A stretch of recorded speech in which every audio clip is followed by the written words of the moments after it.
live as we are counting down the days to next Tuesday, August 23rd for Election Day. And I've got a crew here that they're not really here in the capacity of running as candidates, but more as small business owners, people that have invested and built some pretty cool things here in Gadsden and in Etowah County and regionally.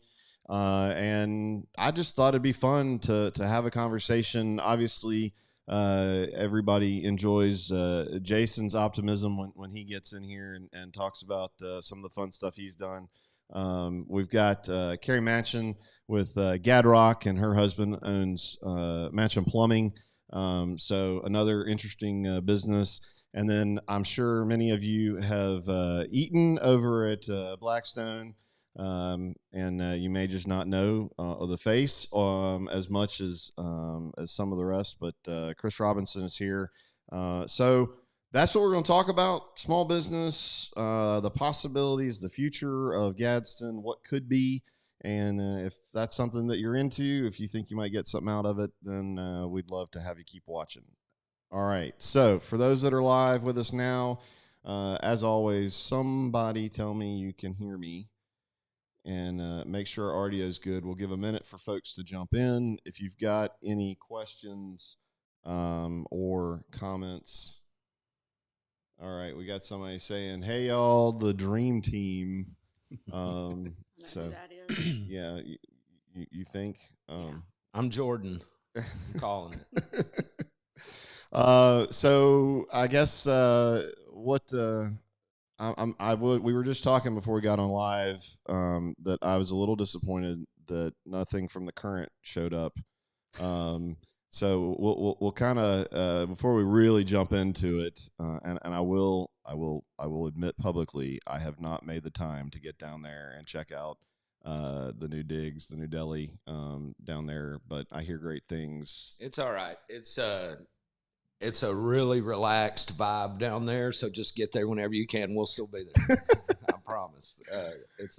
The whole point of that place is to kind of slow down and take a breath and get out of the vicious cycle for a minute and sit in front of the river and feel like you're in a different place for a second. But I am a little disappointed that nobody showed up to bribe me with food. We're getting better on product placement. And we've still got some improvements to do. I mean, Carrie didn't bring a climbing wall with her, so. Well, there's what's up with that? I mean, hell. Yeah. You could at least put some handholds back here. Right. That's good. Solid. Yeah, I don't know how you travel and do product placement with Gadrock all that much. Paddle boards, you could have. Yeah. No. All right, let's get serious. Well, we're not going to get that serious. I just don't see that happening all that well today. But guys, if y'all do have any questions, then please drop them in. It's a lot more fun if we kind of do this with you guys chiming in, and we'll go. I've got kind of an idea of some questions. And it's not hard with any of these three to get some good conversation, some good optimism, and talk about the future of Gadsden, because I know each one of them is putting a lot of thought into it. So let's start real quick with a brief background. We've kind of hidden around for folks that kind of already know you, but for people that don't know who you are, why don't we start with Chris? I guess let's just. So Blackstone, how did you get into that? How did you get into the pizza and pub business? Well, actually, I was in school in Birmingham and had to come back for medical reasons, and actually started working for the previous owner there on Broad Street. It was Antonelli's. It was Franco Antonelli back in the 95, 97 era. He got out of it somewhere around year 2000, and me and another partner took it over from him. It's kind of an owner finance deal, and that didn't last very long. That was about a 2-year project that almost put us under. And then I took it over solely in 2002 and changed the name to Blackstone Pub and Eatery. And people don't understand, Blackstone has nothing to do with my name or anything like that. Blackstone, I did some research with the public library and the Gadsden Museum of Arts, and I actually found old archives and an old phone directory where it was called the Blackstone Cafe. Oh, back in like 1921 to 1931. And I've yet to ever get any photos or pictures from that, but I'm still searching. well, That'd be awesome. so if I don't know if I have the right font. I don't know. It'd be nice to like see what that looked like. But that was actually a cafe called Cafe Blackstone back a long time ago. That's what I called it. Well, so if you got photos out there of the old I've searched, I've downtown, checked everything. Was it in the same location? Same building, 525. Yeah. Oh, Same wow. building. All right. I see. I'm not just an outsider as I live in Rainbow City, but I'm an outsider as I grew up in South Carolina, and I'm only been living full time around this area for 10 years.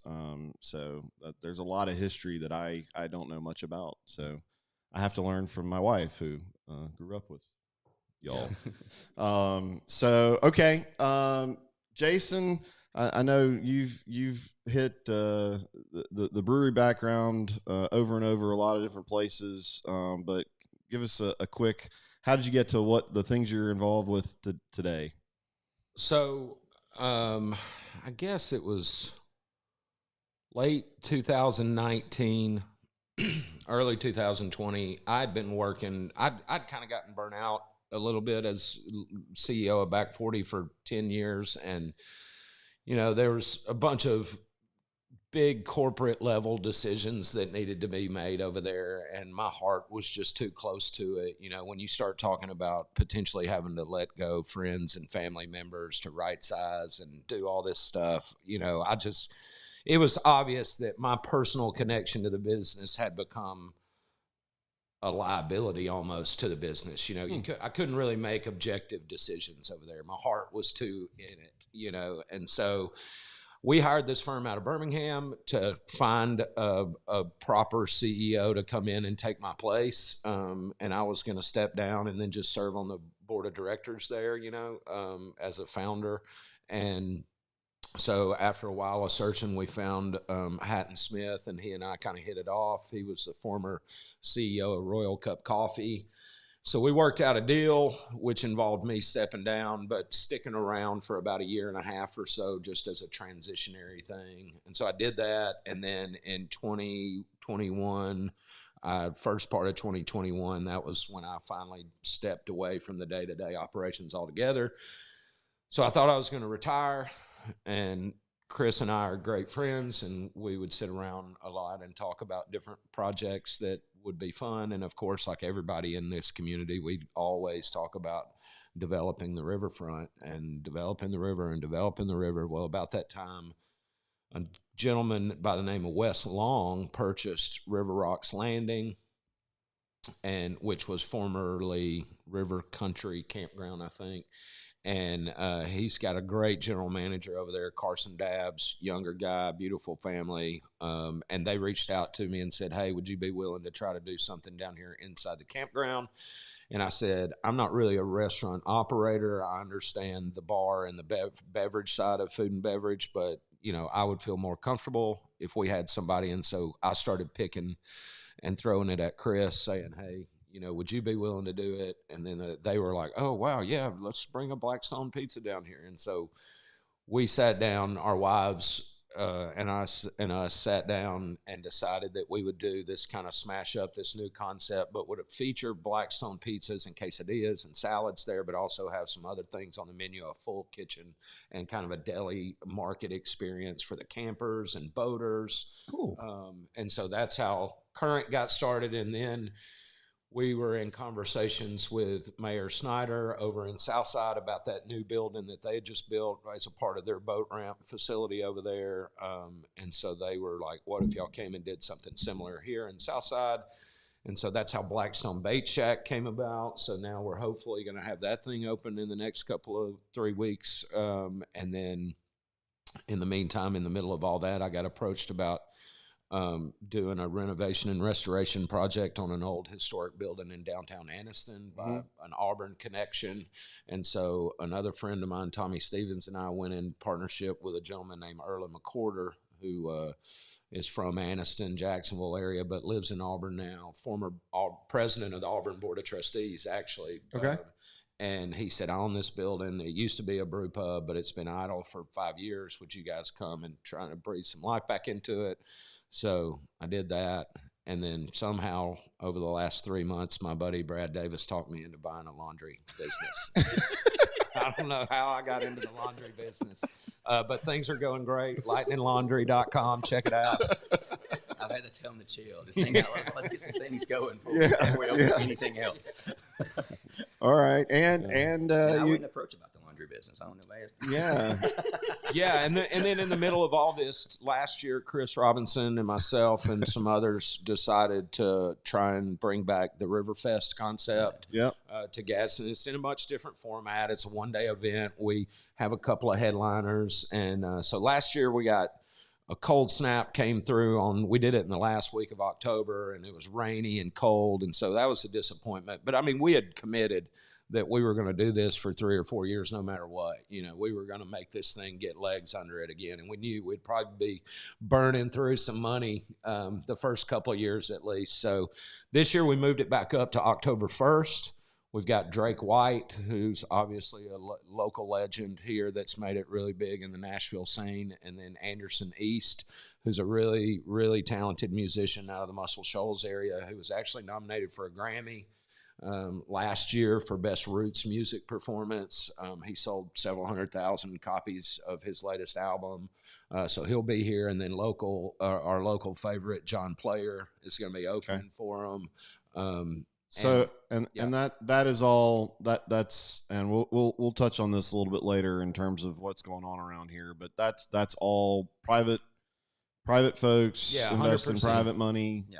That's, I know if anybody watched the city council meeting about 3 weeks ago-ish is when you gave a good explanation of you're borrowing the name from the city. And so a lot of people don't realize this, and in the few comments that we've gotten about it, people don't realize the city of Gadsden never put on Riverfest. Riverfest was put on by the Chamber of Commerce, and the city of Gadsden would donate some money to help sponsor it, but the Chamber owned Riverfest. It was their event. Right. And so for 20 years, the Chamber did Riverfest. Well, then there was some issues and some other concerts that popped up in the region, and maybe it wasn't quite as successful as it had been before, and a lot of logistics stuff.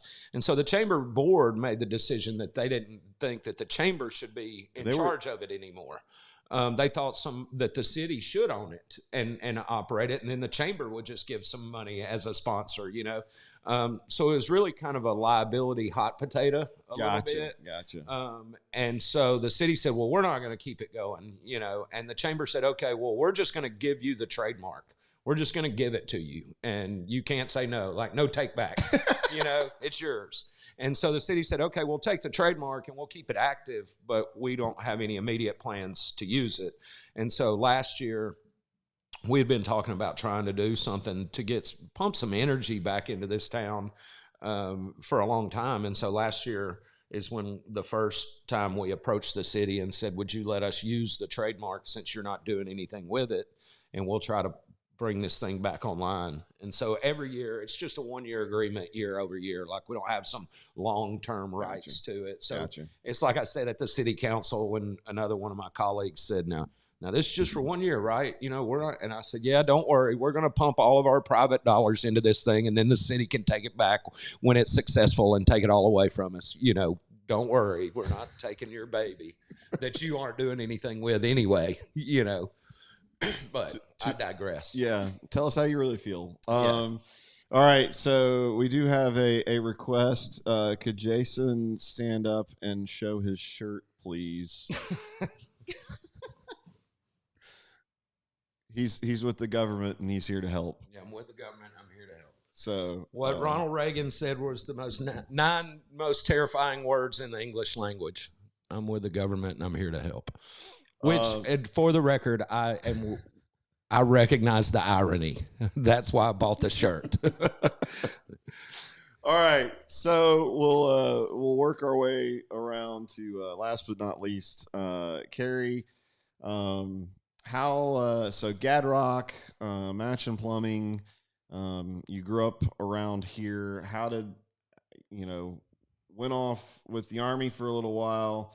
And came back. How did Gadrock and how'd that come to be? So when we moved back here, my husband was at the Anniston Army Depot, and I wanted a fun job, so I went to work at Back 40 Beer Company with Jason, and That was fun over there. yeah, I always said we worked really hard at making it look like we had fun all the time. Yeah, yeah. No, we did it. We had a lot of fun. But I thought that job was awesome, and there I met Kate Wilson, and we kind of worked well together. She was in the accounting department, and I was on the production and procurement side of the business, and so we started throwing ideas around, and Gadrock was really born out of passion, not my passion, but my son's passion. He came home one day and said his passion was climbing. So I was telling that little story to Kate. Isn't that the passion of most boys? I think Climbing so. trees and I think so. Parkour, climbing, skateboarding, those sorts of things. But that was his big passion. He was really adamant that he wanted to do that. And I told Kate that story, and she said, well, let's just open a climbing gym. And I was like, well, I've been thinking about that. So we looked at several locations, and we really wanted to be downtown Gadsden, but there weren't any buildings tall enough and to really fit our plan. So we decided we needed to build from the ground up, and we found that awesome lot where Gadrock is now. And I really love paddling, so I thought I'd throw in one of my passions. And so we started paddling before the building was even built because I wanted paddleboards so bad. So really excited about what these guys are doing at Current. I love getting on my board and paddling over to Current and having a drink or lunch or things like that. I think. Yeah, would you say it's like right at a mile? It's 1 mile. Yeah. 1 mile from the Gadrock dock to Current. And then it's probably a mile from Current to the Buffalo Wild Wings area. Yeah. So, a lot of this waterfront development, entrepreneurial activities are about connection. And that's kind of what you see here, are a bunch of innovative people that are trying to connect the dots here in the city.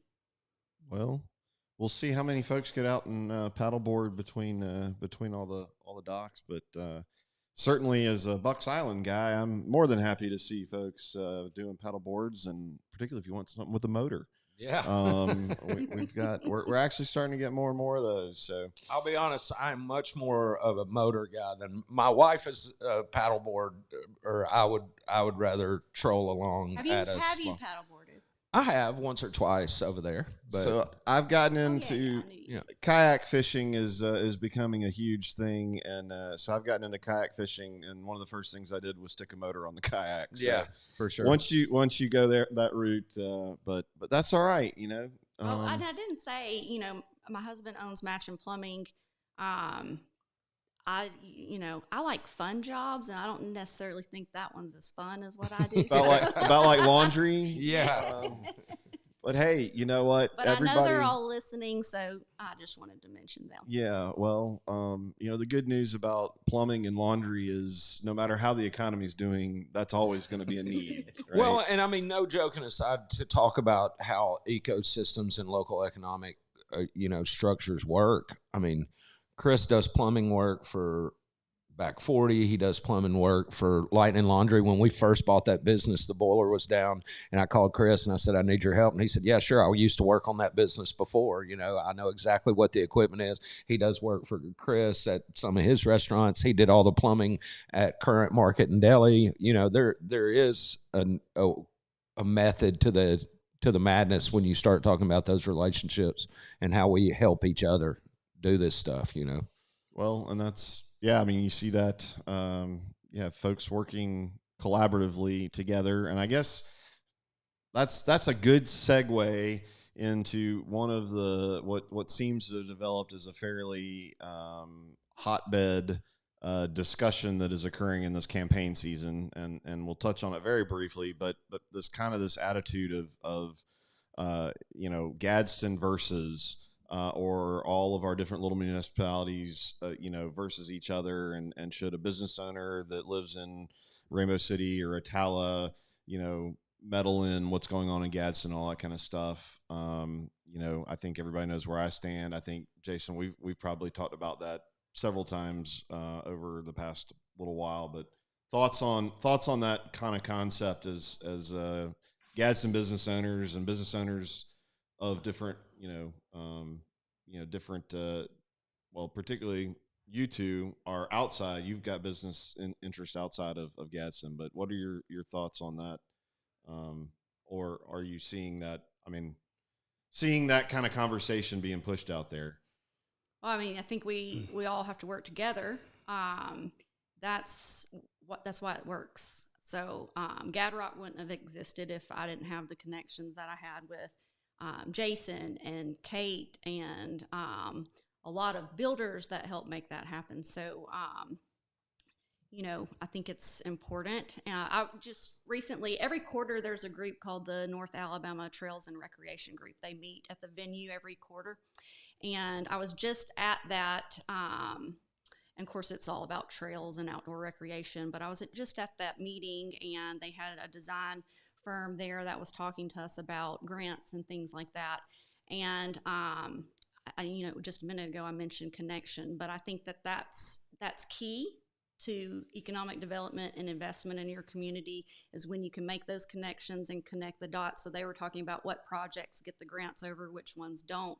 And it's about the ones that are connecting residential to commercial development and connecting it through walkways and bikeable routes, paddling routes, that sort of thing. But, we all need to work together. It is about connection. We all do better if we do. Yeah, I mean, it makes no sense not to. I mean, it's just, why? Why are it's silly that we're arguing back and forth between municipalities in this county, what's the smallest land-based county in the state of Alabama? Mm-hmm. It's just why. I mean, we're opening that thing in Southside. We're good friends with Craig Enzer and Kurt Besties over there at the Little Bridge. I mean, we all work together. There's no reason to be against each other. If everybody works together, we'll all just kind of do its own thing. And yeah, it's so wild, man. Like, as entrepreneurs, like, that we would even have this conversation. Like, of course, you all have to work together. Of course. Right. Like, it's the only way stuff gets done. When we built Current, I mean, again, you're talking about a list of 25 different tradespeople and vendors and suppliers and business entities, state, federal, city, plumbers, electricians, contractors, HVAC technicians, people to install the walk-in coolers, people to run the draft beer lines. Like, you're talking about dozens and dozens of organizations and people working together to make one business open. Right. And so, of course, why would that not apply to government? And it's wild. Like, it's election time and people say, crazy stuff to get elected. But to think that, I remember 4 years ago when we were talking about the Gadsden Sports Park versus the Mega Sports Park, and we were being told by the Mega Sports Park, like, don't waste your money on a project just for Gadsden that's going to compete with it. Like, it was, we all got to work together. And, yeah. Now we've seen it kind of this narrative develop in the race around here about insiders versus outsiders. Like, it's so silly. Like, I remember during the pandemic, here's my example. Like, I remember during the pandemic, somebody said, I'm not taking the shot, or I'm not doing this because they've got these little microchips that they're injecting into you to track you.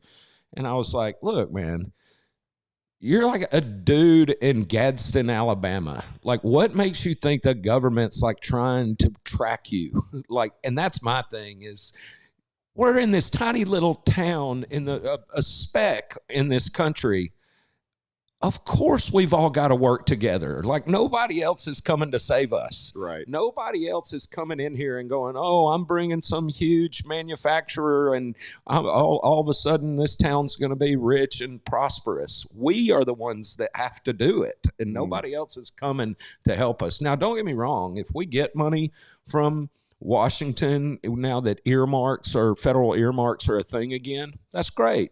If we get money, grant dollars, we need to have a grant writing department in the city of Gadsden. We don't have one right now, and there's no reason for that. But we need, if we get some funding from Montgomery, of course, I'm not saying don't lobby for those dollars. Right. But we're the ones that have to figure this out, and we've got 11 municipalities in this county, and they all have to work together. Well, and you talk about, those grants, that kind of stuff is also, if there's already stuff, momentum. Yeah, you're much things more likely to going get and there's a grant plan like that. and, Yeah, right. So, if you've got a cohesive, master plan, as they say. I mean, even if you look at it, to me, from a political standpoint, folks in Montgomery making decisions, they don't want to toss money and look silly, right? So they're Which gonna I will invest it say where this, it's gonna full make them look good disclosure, too.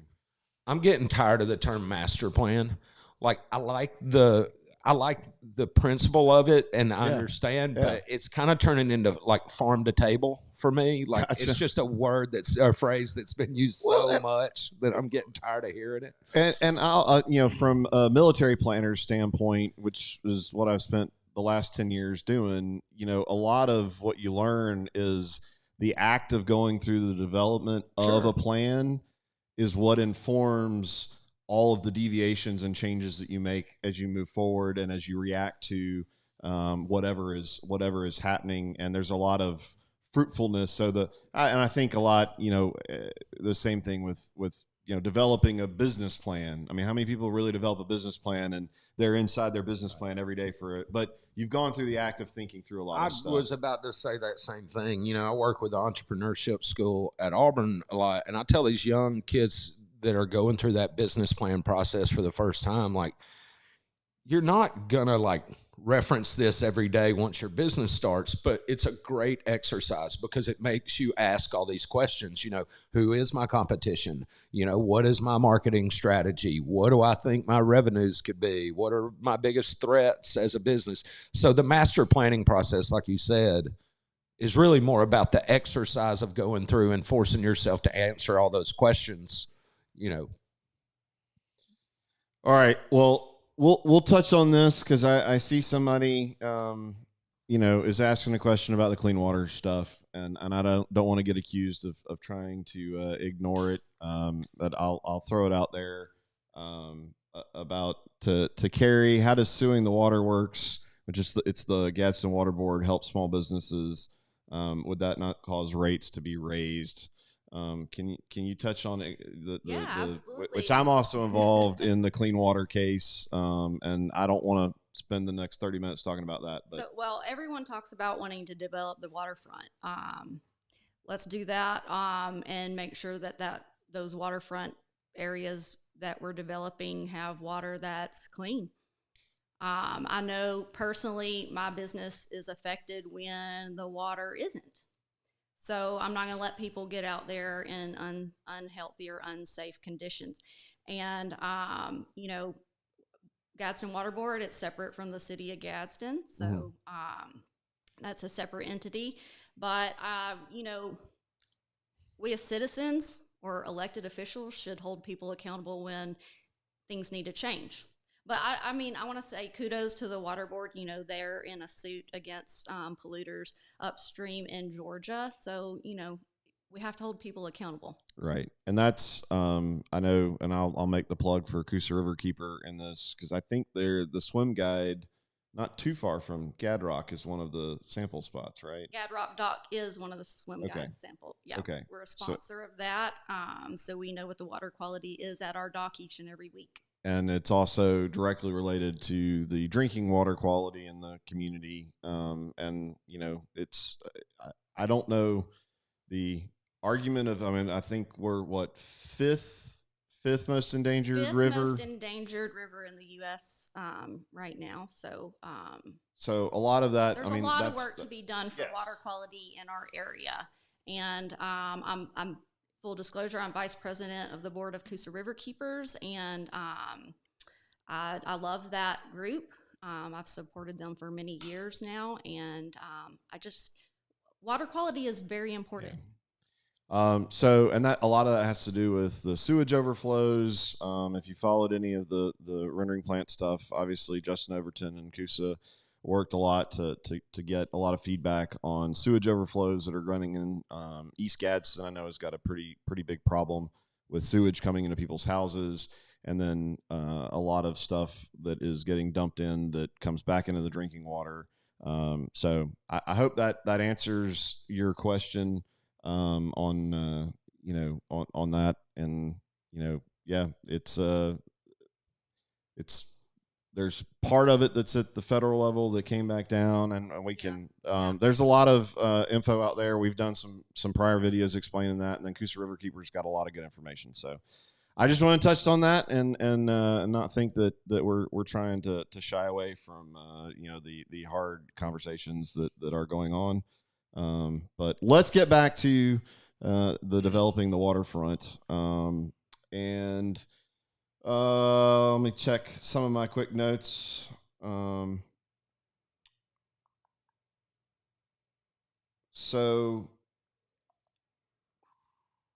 Well, I guess we'll jump into what do you think? Can I ask Carrie a quick question? Yeah. Like, what is the turnaround? Like, so you say we're on the 5 most dangerous waters or rivers and Endangered, endangered. So how do you back that up? What's the turnaround? So if everything started working in the right direction, we had everything moving in the right direction. Are we years away? Are we 5 years away, 10 years away from getting off of that list? Like, how do you know? Is there a timeline? We may not be on that list next year. So we've been on the list, I believe, 2 other times before. Okay.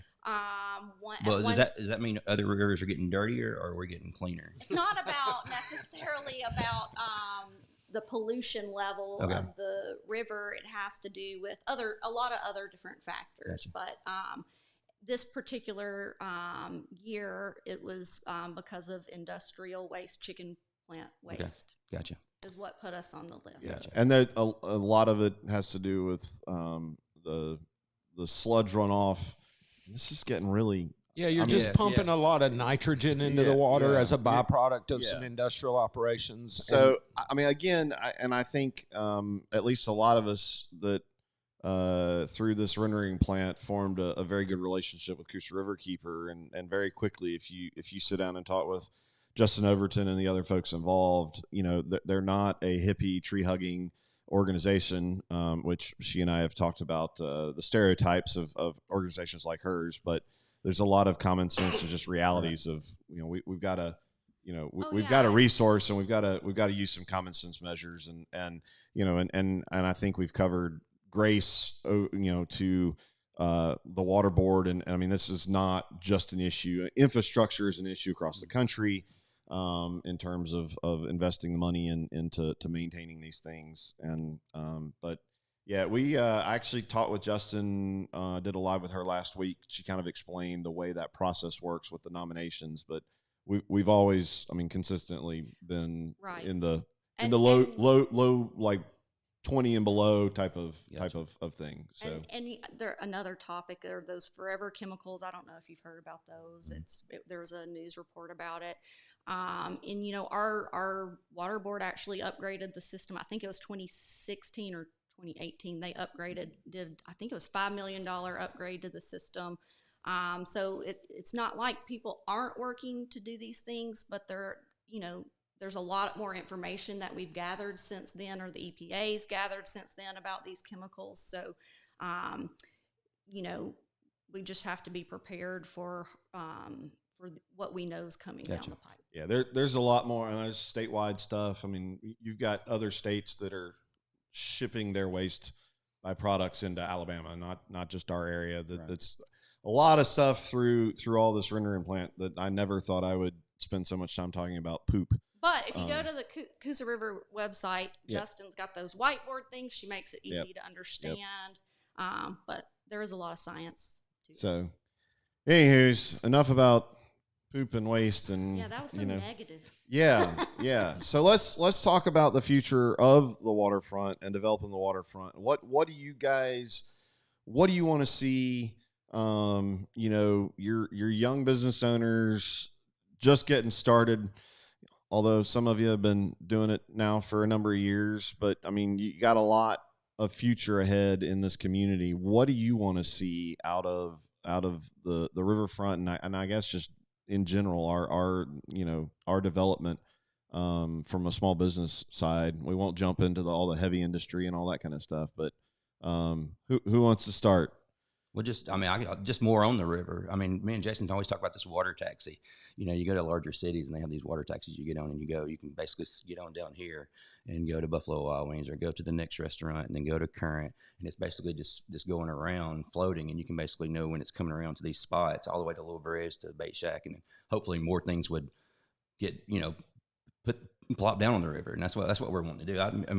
I always say, when I started Blackstone, I say this all the time, I was the only thing down there on Broad Street. I could ride down Broad Street after 5 o'clock, and how many cars were there? They were in my business. All right. And then all these restaurants started coming. Here comes Jefferson's. Here comes, the sushi place. Here's the Rail. And that's what makes you a little scene.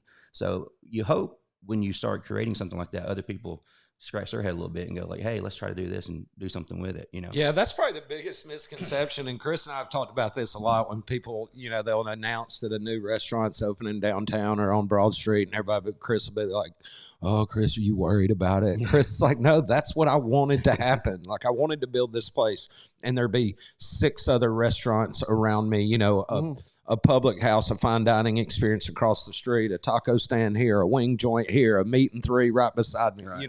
That's what the sushi, attempting to do at Nakalula Falls. I mean, that's what I heard for so many years. We can only eat Jack's, and we have that Thai restaurant up there, Katie Thai, which is awesome.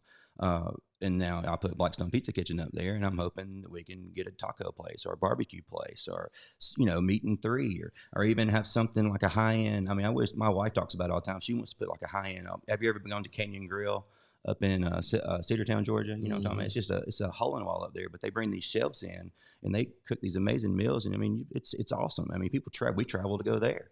So, I mean, I think we could have a little spot called the Princess or something like that and have these chefs in there making these meals. And it's clear that you've not put any thought into any of this. Well, that's what creates it. And then once that happens, then all of a sudden Nakalula Falls is actually getting some traffic, which it already gets a lot of traffic, and it just needs to be upgraded a bit. So, well, and that's my thing is, everybody agrees that you need to develop the river. And I don't mean this with any disrespect, but virtually nobody has any idea how to do that, and what ends up happening is people look to the government as the answer, and they go, hey, wait a minute, why doesn't the city come do this? Or the city come build this $30 million project or this $40 million project? In my experience, the way you get to those $30 and $40 million projects, is to start with local small business and entrepreneurs out there actually doing it. And then it starts to draw attention, and some other, potential entrepreneurs in the community go, well, they've been successful here and here. Maybe I can do it here. My uncle owns a little piece of property over here. Maybe I can build some cabins, that people would come and rent out. And this guy goes, oh, well, I see people fishing out here all the time. I'm going to start a little fishing charter business where people will come and stay the night with us, and I take them out on the boat to catch some bass. It's one of those things where you don't notice when your spouse has lost weight because you see them every day, but then you don't see them, or somebody who hadn't seen them in a while goes, oh my gosh, you look so different, or your hair's this much shorter. That's the way we are in Gadsden with this river. It's like it's always been here, and this Nakalula Falls thing has always been here, and so we all just see it as normal. And when you start to try to talk to people about this being a destination, having a tourism-based economy here where people will come here just to be in this beautiful natural space, to go be able to go hike in the canyon at Nakalula, and to be able to get out on the river and go fishing, or to go tubing or whatever, or paddle boarding, to be able to have restaurant dining experiences on the water. That's how you get the Bass Pro Shops. That's how you get the big time, is you build a culture. We don't need Bass Pro Shop. We're good. We've got Bucks Island. I'm talking about the equivalent of Olive Garden, I guess. You know what I'm saying? Everybody always says, why do we not have these big attractions here? Well, it doesn't start with that, I've heard so many people talk about City Harbor in Guntersville, and it's a beautiful development. I mean, we actually talked to them years ago about building a back 40 brew pub there, very early on when they were designing it. But what people don't know is the city of Guntersville didn't build that. A private individual spent $35 million. He bought the land. He designed it. He paid for all the architectural designs. He leased up the property and found the tenants. And then at the very end, after he had done all that, then the city of Guntersville said, here's a little 1 acre piece of property right beside it for you to build a hotel. And we're only going to charge you $1 for it. But he had spent $30 million and brought it to fruition.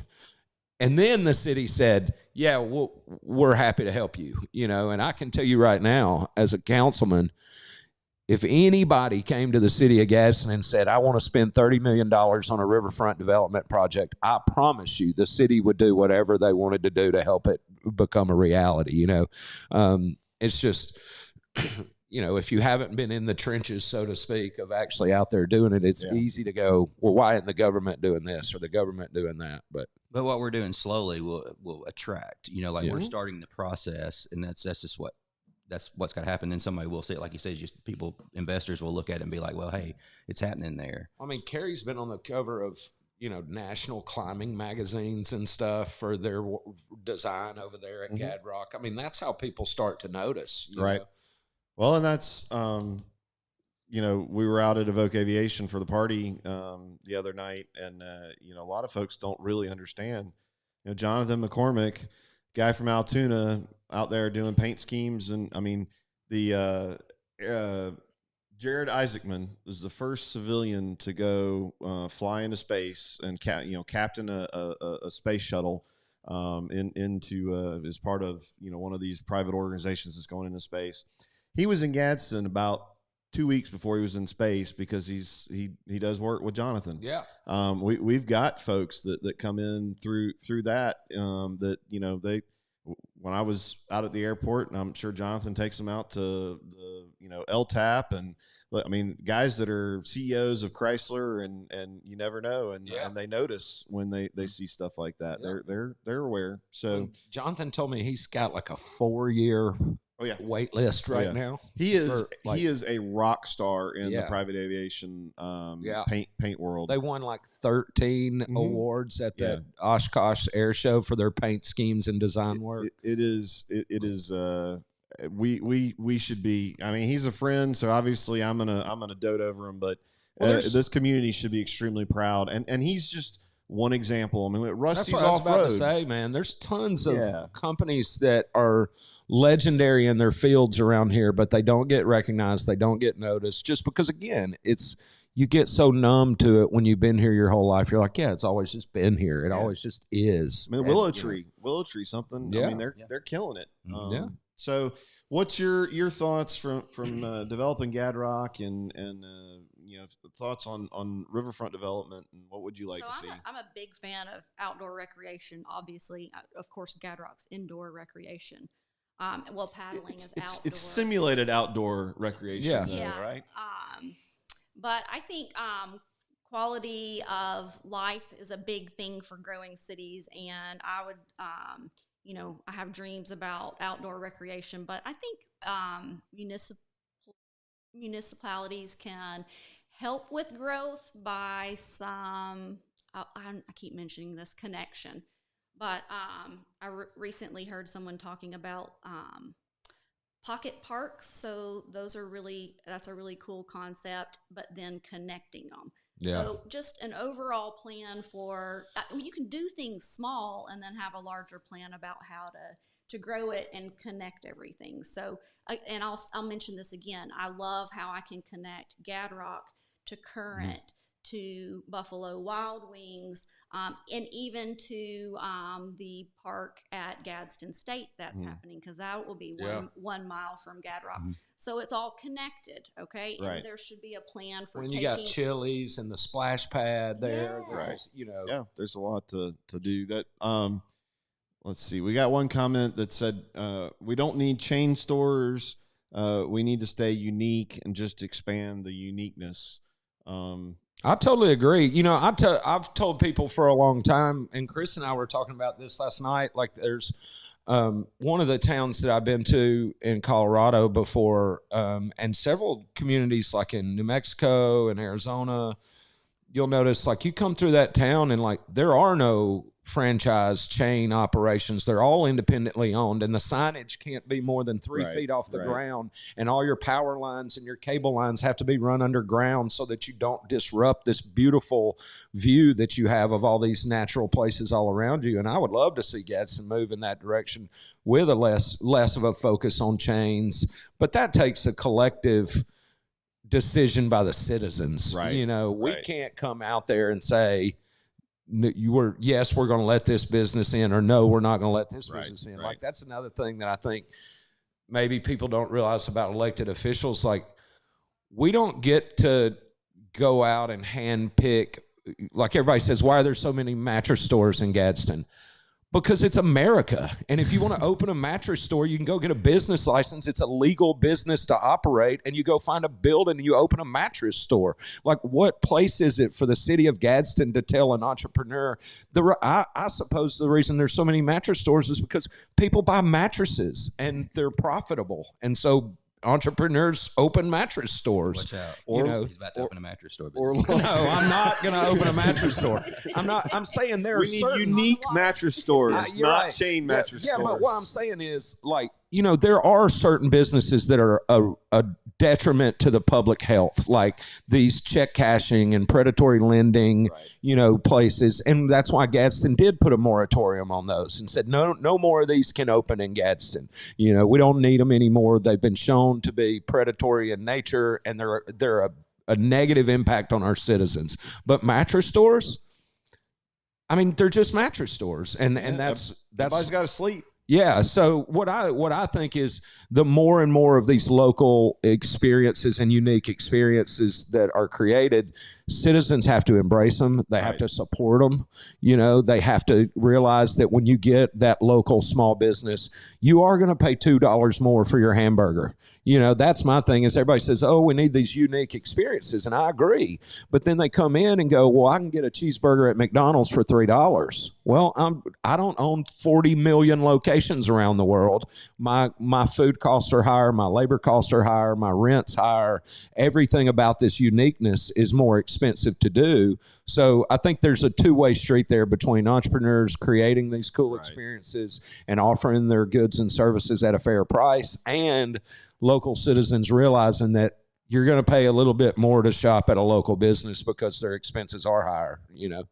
Well, and I mean, you've also got to have folks, I mean, Gadsden's in a position where, you know, particularly as you talk about waterfront, at one point somebody opened a mattress store on the waterfront. Yeah. You know, or a check cashing place on the waterfront. And, you know, that's happened. And so you got to figure out. Well, I will say this, you can do things as a city. Like, we do have a riverfront design review district. Like Carrie, when she built Gadrock, she had to go through a whole separate set of requirements. You know, same thing. When we built Current, we had to go through the riverfront design review district process, which means if you're a restaurant, you have to offer outdoor dining for now in Gadsden. If you build a restaurant on the waterfront, you have to have outdoor seating available, or you can't build it there. And so, you know, Buffalo Wild Wings obviously built that little deck area out there. And what we've done at Current, you know, Chili's, actually, nobody realizes it because they keep that plastic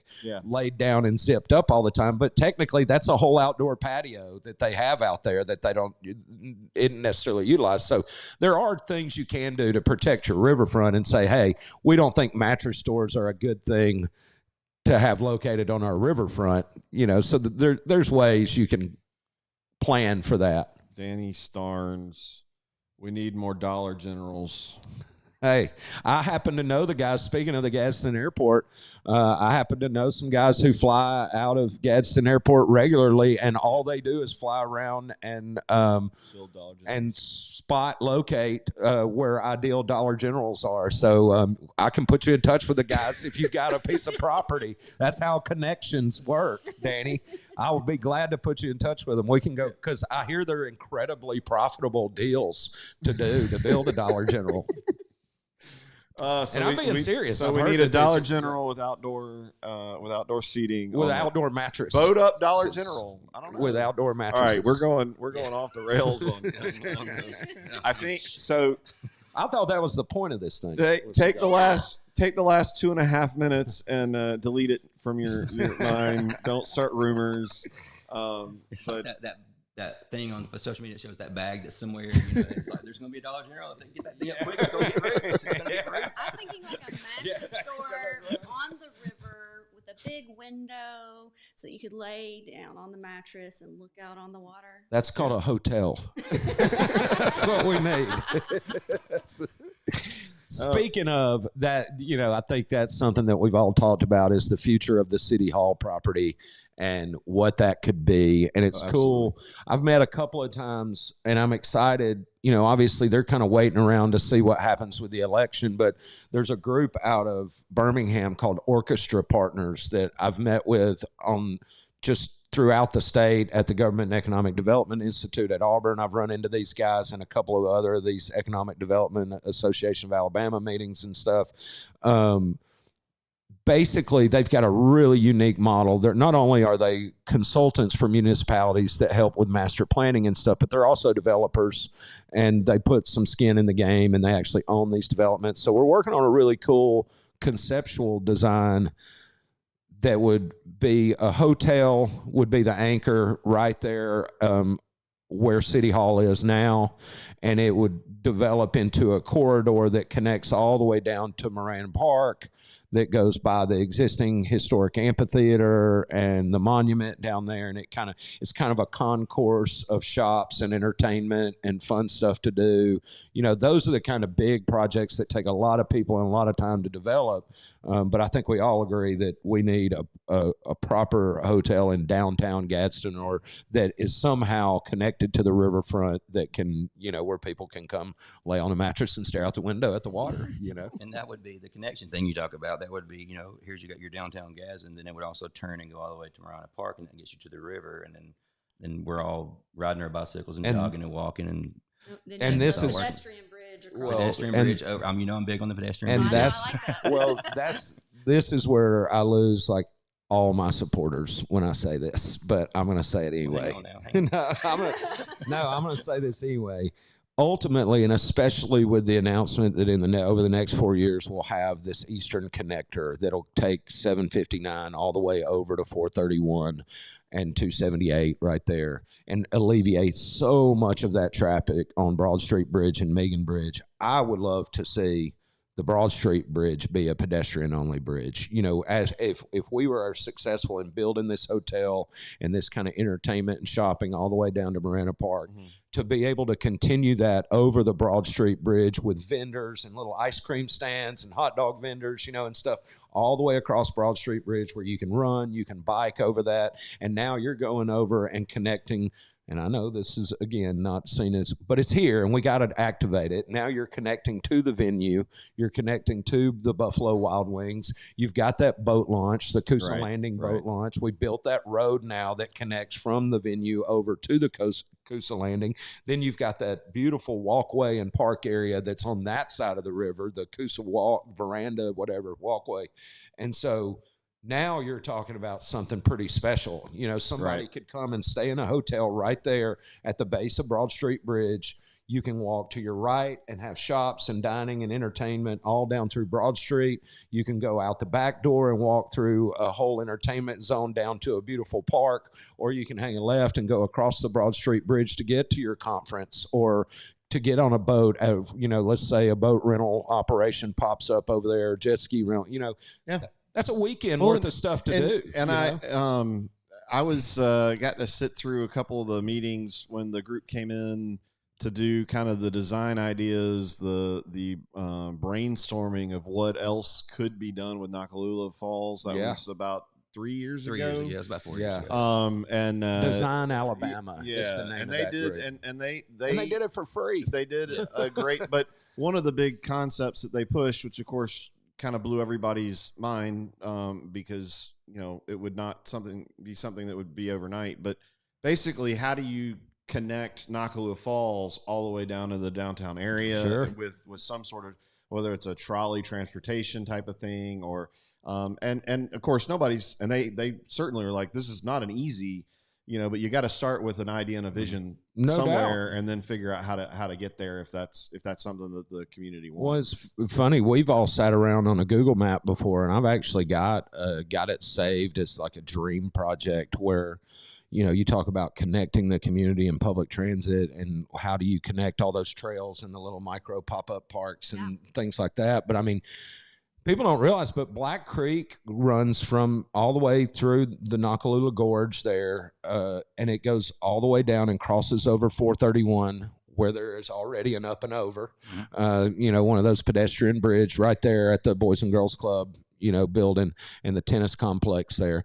It crosses over 431 right there, goes back behind the tennis complex, and comes out into the nature preserve, the wildlife preserve behind the mall. So now you just went from Nakalula Mountain, Lookout Mountain, Nakalula Falls, all you can hike, bike, or ride when this, if this were completed, all the way into a national bird sanctuary preservation, and then pop out right there on the backside of the mall.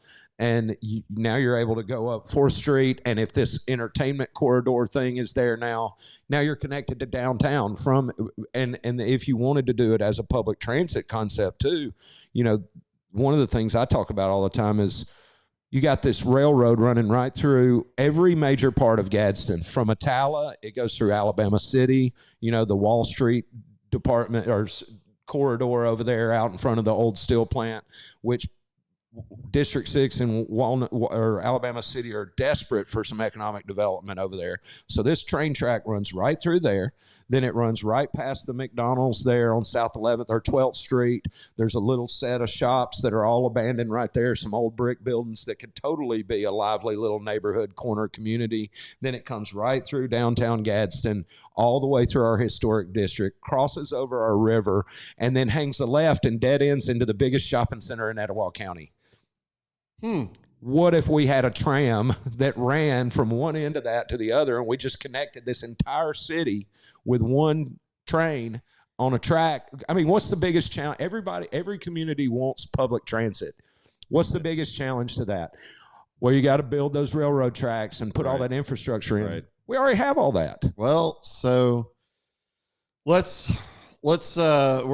pivot to what I was going to say, the $1 million question, but it's really the millions and millions of dollar question that somebody asked. And I think it's probably a good way, though maybe a little more down to earth way to end the discussion. But where do we get the money for all of this? How does that work? Lots of great ideas and all that kind of stuff. But what are your thoughts on how do you actually bring this to fruition? And as folks that have started with an idea and then gone in and figured out how to make a business and make it profitable, I'm obviously you guys have the sober understanding of these are great ideas, but money doesn't grow on trees. So what are your thoughts on they're great ideas that we've proven can be done through private enterprise, but I think you have to have public and private partnerships to connect everything and an overall plan for how you're going to do that. But and grants are going to be a big part of that, I think. Yeah, and I mean, look, and I said this when I first got elected.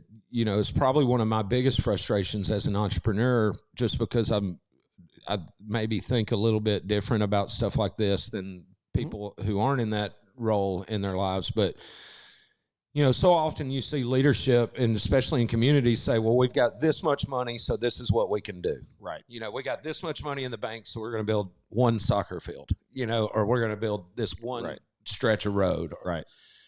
As an entrepreneur, I don't say, well, this is how much money I have, this is what I can do. I say, this is what I want to do.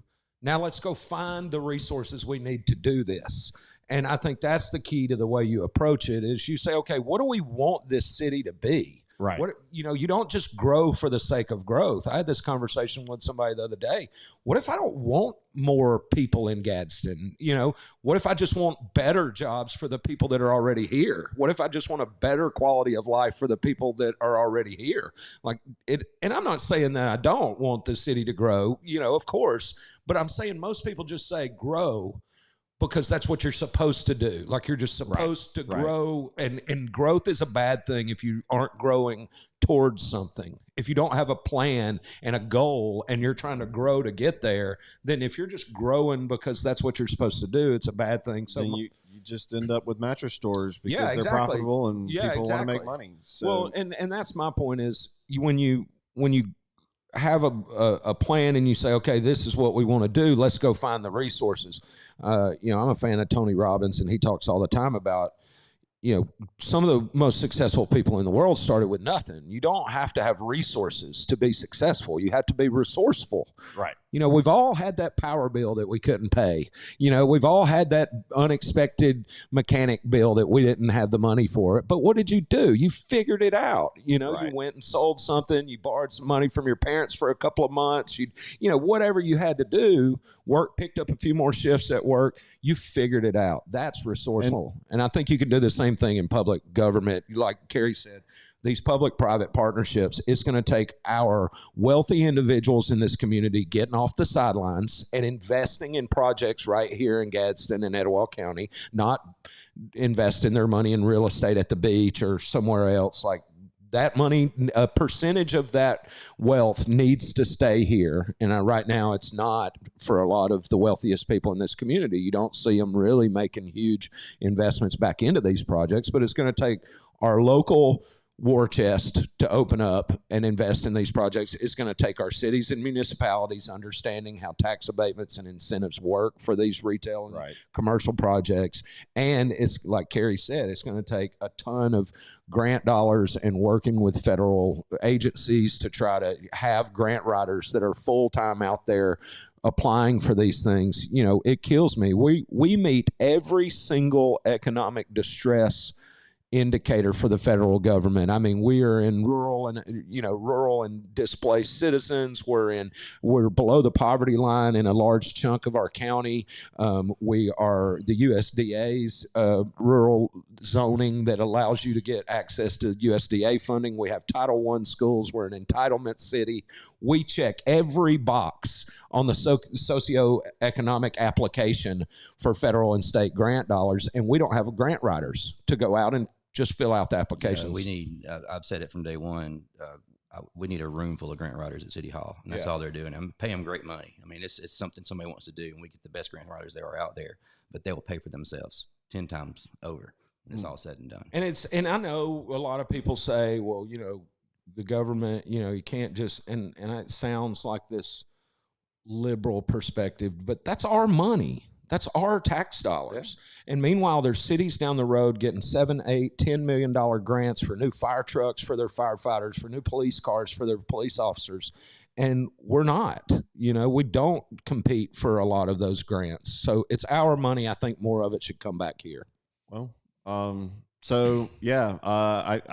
want to throw out there, the other thought process is, when you talk about the poverty level and the incomes, the average incomes that we've got. I mean, a lot of your higher income folks that aren't private business owners, they're employed outside of the county. They're driving down to Lincoln or Huntsville or Birmingham, but I think, the COVID took what was already occurring with this work from home, this remote working capability, and just kicked it into overdrive. And now, I think about this personally from guys that I've sold bass boats to that live for bass fishing. They live in Birmingham because they're an engineer or a software guy or whatever, making $180,000, $200,000 a year because they don't want more than a 25-minute commute to work in Birmingham. Well, now they're in a position where their company's saying, we don't care where you work. Yeah. They'd much rather every Saturday they're hooking up to the boat, going and hitting our lakes and rivers and all that kind of stuff. So I think we're in a unique position because we kind of are behind in some development that, hey, we may be in a great spot that we pull some of those in, and those obviously that's more tax revenue and well, that's the idea. Kind of I used to say that about the brewery because we were one of the first breweries to open since Prohibition back in the day, some 13 years ago or whatever when we started it. But the people always say the South is 10 years behind the curve on every trend. We're always behind. But as an entrepreneur, that's awesome. because I get to go and travel to these other places and go, oh, that's working here. That would be really successful in my hometown. I'm going to go home and do that, you know? Well, and that's the same as a social media guy and a marketing guy, you know, around here, it's kind of like clubbing baby seals because you can, you can go look at everywhere else and sorry, PETA. I don't actually mean to go out and club baby seals, but, you know, you can look at. I don't think they're watching, but Justin Overton definitely is probably, and you're probably going to get a call from her about clubbing baby seals. That's all right. That's all right. But, you know, I think, you know, you can look around and we're in and I'll say it's a unique position that from so many aspects, we don't have to reinvent wheels. You know, I had John Floyd was sitting in here yesterday and we were talking about the airport, but in general, a lot of stuff, you know, it's just not rocket science. You just got to take your plan and go try to execute it. And, you know, to your point from the entrepreneurial perspective, you know, you got to have the vision of where you want to go and okay, let's figure it out. Yeah, it'll cost money. Yeah. And a lot of people obviously get scared and go, oh, you're going to raise all of our taxes. Well, you know, that's not necessarily true. Well, and there's a way to do that is, you know, a lot of municipalities have, and I can't remember the exact term for it, but a lot of municipalities will do that. They'll say, okay, you guys want us to build a water park. Are you willing to pay an extra cent in local sales tax for the next 8 years? And then it goes away, and we'll go build this awesome water park. And it gets put to a vote. And if the citizens vote yes, the project happens. And if they vote no, it doesn't happen. Well, you know? and to be the the negative government Nelly, you know, I think a lot of people definitely get afraid with some of that kind of stuff. Where if you don't have the right leadership as the elected officials, and they do stuff like that, and then the 8 years goes by, and all of a sudden, I agree. They don't. Oh, well, we didn't get rid of that. And then, oh, well, how about another half cent, you know, and I agree. And I want to make it clear, I'm not advocating for that. The part that I like about it, because you've heard me say this a million times, it's like government is terrible at everything. That's why I say stop expecting the government to fix all of this. It's going to take citizens to fix it, not government. Anarchy. No, I'm well, kidding. I mean, but I do like the idea of the democracy of economic development strategy to say, okay, guys, we've heard from you, and a lot of people would like to see this in our community. We put it to a vote. If it goes through, it happens. If it doesn't go through, it doesn't happen. Obviously, there's still a chance. Like you said, the doomsday scenario is, okay, it goes through, we build this thing, and then in 5 years, the tax doesn't repeal, and it just stays there. And, you know. Well, and, you know, that is, you hit the nail on the head with, it's definitely been a huge topic of conversation over the last 2 years, is the transparency and the discussion with the citizens and the public. And, I'm just going to go ahead and say it. That is something that has clearly been lacking.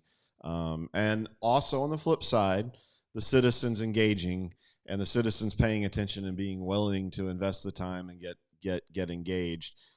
So we've got to figure out how to fix both of those. That there is an ongoing dialogue. That, you know, hey, if somebody asks questions of a public official, that's not an attack. I mean, I just want more information. I'd like to understand more of what, because you said those are our dollars. Yeah. Whether they're federal dollars or they're local dollars or they're dollars coming into hotels, those are our dollars as citizens in this community. And, you know, so, you know, a lot of work on both sides. And, you know, ultimately, I think, you know, which is what a lot of what's going on right now is a change in how things are kind of done around here. And a lot of that change, hopefully, is some vision of something bigger and better. You know, obviously it's not going to happen overnight. We're not talking about stuff that, hey, you know, 2 years from now, we're going to have a waterfront with water taxis and trains and all this kind of stuff. This is, you know, this is stuff that you know, it's going to take a minute. But it starts with conversations like this, like you guys have been having clearly, for a while. And, so I guess I'll leave it for a last word, starting with Chris. If you got any other thoughts, just kind of round it off and wrap this up, and then I'm gonna go grab lunch. Maybe at Current. The hot catfish sandwich is what you want to get. All right. Hot catfish sandwich. All right. Very, very tasty. And we have some unique French fries over there too that nobody else has. They're really nice. I'm telling you, that's my little plug there for Current, but it's really good stuff. No, just appreciate everything you guys do. Appreciate these guys and enjoy hanging out with them and talking to them. And I think that's what, people like us get together and we brainstorm and we have all these ideas and we push them out there and things happen. Some things happen, some things don't happen. But yeah, just what next Tuesday is. Just everybody think about it. Be smart. Do your homework. Yeah. We would love to be there to support you. One of the ideas that Chris is talking about that doesn't come to fruition was I tried to convince him that it was time for the waterbed to make a comeback. And I think there's like this eco-friendly angle of the waterbed that could be introduced, and that got shot down pretty quick. Back to the mattress store. Now we're getting nervous. If anybody wants to get into the waterbed business, let me know. I think there's a window there. Anyway, yeah, thanks for having me. This is fun, and I know it's like I said the other day on social media, I am totally open to the idea that other people don't share my vision, and that's okay. And I understand that a lot of people disagree with me about certain things, and that's okay too.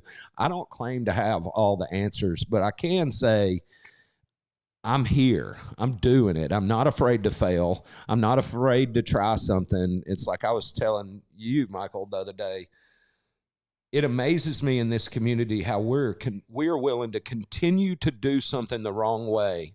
And we all know it's broke out of fear of failing at trying something new. We'll say, yeah, we know it's messed up, but what if we try it this way and it doesn't work? Well, that's no worse than where we are right now.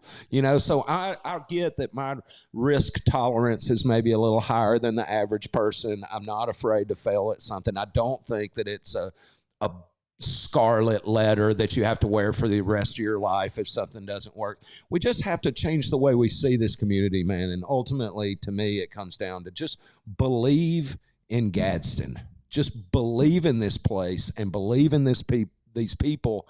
And when somebody opens a new business, don't go, I can't believe you're an Italian restaurant. I like tacos. Well, go open a taco stand. You know what I mean? Like, I just believe in this place and believe in its people, and you'll be amazed at what we can accomplish. All right. I'm just very hopeful for the city of Gadsden and the whole county as a whole.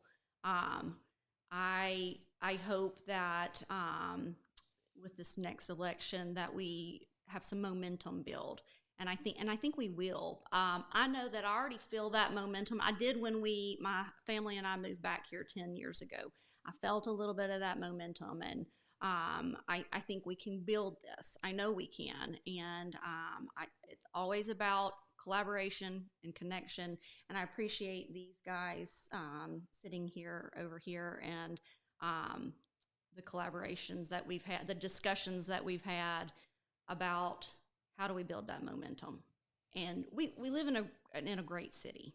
We do. It's a beautiful city. There's lots for us to be proud of here. Mm-hmm. And there's a lot more that we can do, though. And I'm really excited about the future.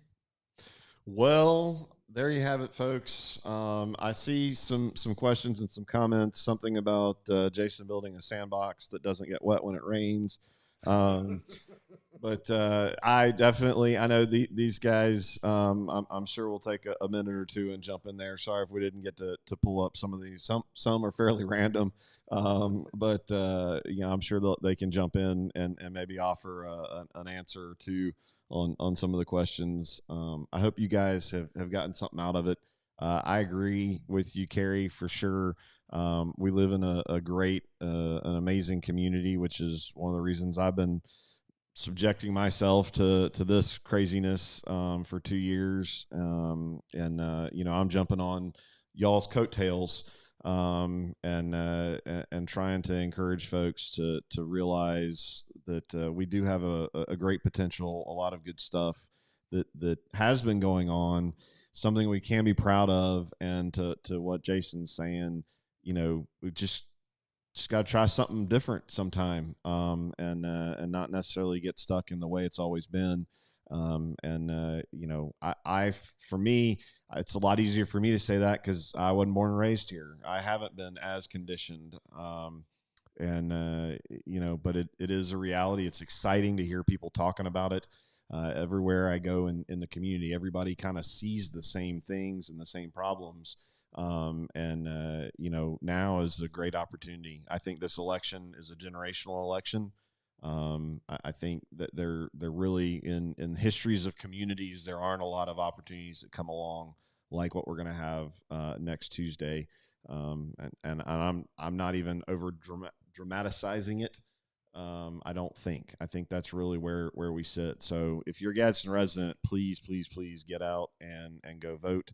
But the big thing is quit talking about how awful Gadsden is. Obviously I'm getting accused of that with some specific issues, but in all of this, that's the whole point. We're not that bad. We're not who a lot of people kind of feel like we are, or some outsiders looking why we don't have the growth and development. It's not because we don't have the talent and the people and the capabilities. We do have an amazing community, and we've got a bunch of great folks here, and we just need to open the floodgates and see what comes in. So I'll see what you did there with the floodgates. But guys, y'all have a great afternoon, and keep up with the questions and comments, and we'll do the best we can. I will encourage you to head over to advancedetowah.com. Check out, we've got the candidate profiles. You can find links to all these guys. I know all three of these, not hard to find on the internet. Hope you got something out of it. I enjoyed it. I'm going to go eat.